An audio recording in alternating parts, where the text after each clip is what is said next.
কালকে চট্টগ্রামে তুচ্ছ ঘটনাকে কেন্দ্র করে মানুষের যে দুর্ভোগ হয়েছে, রাস্তায় যে দৌড়াদৌড়ি, এটা আমরা আশা করছি না।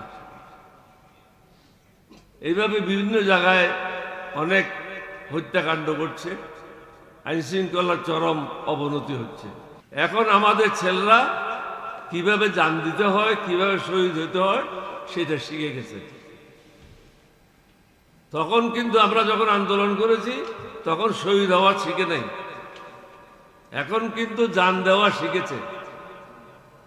যেভাবে চাঁদাবাজি হচ্ছে অকল্পনীয়। আজকে পূর্বকোণে পত্রিকায় আপনারা দেখেন, আমার এলাকায় কোনো জমির মাটি রাখছে না, উপরের ভাগ ইট বানানোর জন্য নিয়ে যাচ্ছে। এই ধরনের ঘটনা পুরো বাংলাদেশে হচ্ছে। ফলে কি হবে?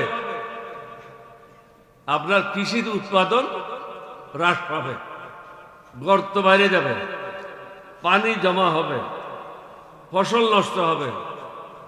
ইট বানানোর জন্য কত ক্ষতি হচ্ছে দেশের। অথচ ওখানে জনপ্রতিনিধিরা বলছে যে বা যারা করে তাদের ঘর ঠিকানা হবে পুলিশের কাছে। পুলিশের কাছে তো হচ্ছে না।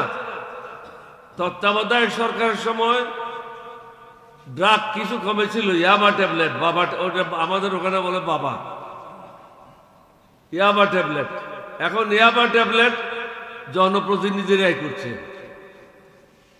কারণ সোজা পয়সা কামানোর জন্য এর থেকে আর ভালো কোনো ব্যবস্থা নাই। রাতারাতি কোটি কোটি টাকা রোজগার করা।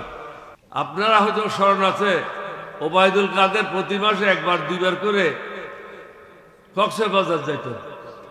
আপনারা মনে করতেছেন, তখন মনে করেছেন মন্ত্রী কতই না পরিশ্রমী, বারবার কক্সবাজার যায়। বেটা বারবার কক্সবাজার যাও কেন? রাজশাহী যাও না কেন? দিনাজপুর যাও না কেন? কক্সবাজার যাইতো বৌদির কাছ থেকে বস্তা ভরে ইয়াবা ট্যাবলেটগুলো আনার জন্য। এখন কিন্তু এটা পুনরায় শুরু হয়ে গেছে। আমাদেরকে বাধ্য করছে সরকার তাদের বিরুদ্ধে আন্দোলন করার জন্য।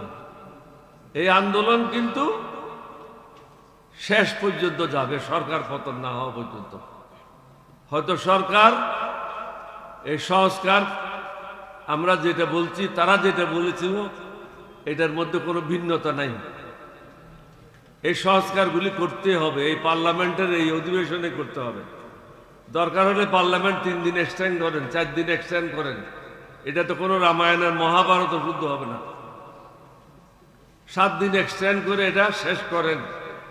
তাহলে বাইরে যে অসন্তোষ, দ্রব্যমূল্য নিয়ে সমস্যা, যুদ্ধের কারণে সমস্যা, এটা যে 3য় বিশ্বযুদ্ধের রূপ নেবে না, এটা এখনো কেউ হলফ করে বলতে পারবে না। অবস্থা কিন্তু ভালো না। অনেক দেশ ইতিমধ্যে একসাথে হয়ে গেছে।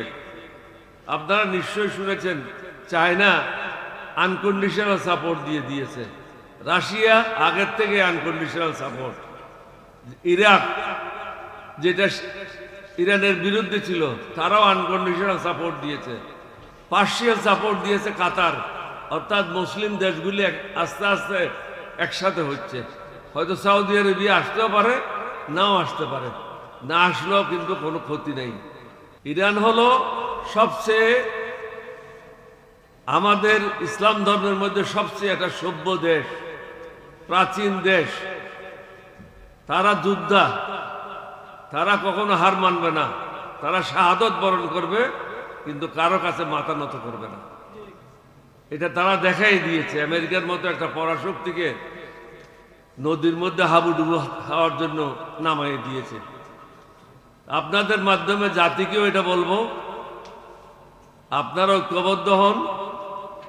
আমরা সরকারের কোনো অশুভ কামনা করি না। আমরা চাই জনগণের যেটা অধিকার, জনগণের যেটা সুবিধা হবে, দেশের জন্য যেটা ভালো হবে, এই সংস্কারগুলি যেন অনতিবিলম্বে সংসদে পাস হয়। কি আগে হলো না পরে হলো, এটাতে কিছু আসে যায় না। আমরা চাই সংস্কারগুলি পাস হোক, দেশে স্বস্তি ফিরে আসুক। বিরোধী দল অযথা আপনাদের বিরুদ্ধে কোনো কিছু করবে না, বরং এগুলি পাশ হওয়ার পরে বিরোধী দলের সাথে একটা গোল টেবিল বৈঠক করেন, সবাইকে ডাকেন, অভিজ্ঞ লোকদেরকে ডাকেন। অর্থনৈতিক যে অবস্থা সৃষ্টি হবে বা হয়েছে, এটার থেকে কিভাবে বের হতে পারে। টাকা ছাপাইয়ে তো কোনো কাজ করতে পারবেন না। টাকা ছাপাইয়ে ইনফ্লেশন বেড়ে যাবে, 10 টাকার জিনিস 50 টাকা হবে, এটা চালানো সম্ভব হবে না। যা হোক, আমি অনেক সময় নিলাম, জোহরের নামাজের সময়। আপনাদের সবার কাছে সময় বেশি নেওয়ার জন্য ক্ষমা প্রার্থী। আল্লাহ করুক দেশটা সঠিক পথে চলুক, সরকারের শুভ বুদ্ধির উদয় হোক, দেশটা শান্তিতে থাকুক, আমরা সবাই শান্তিতে থাকি, এটাই কামনা করি।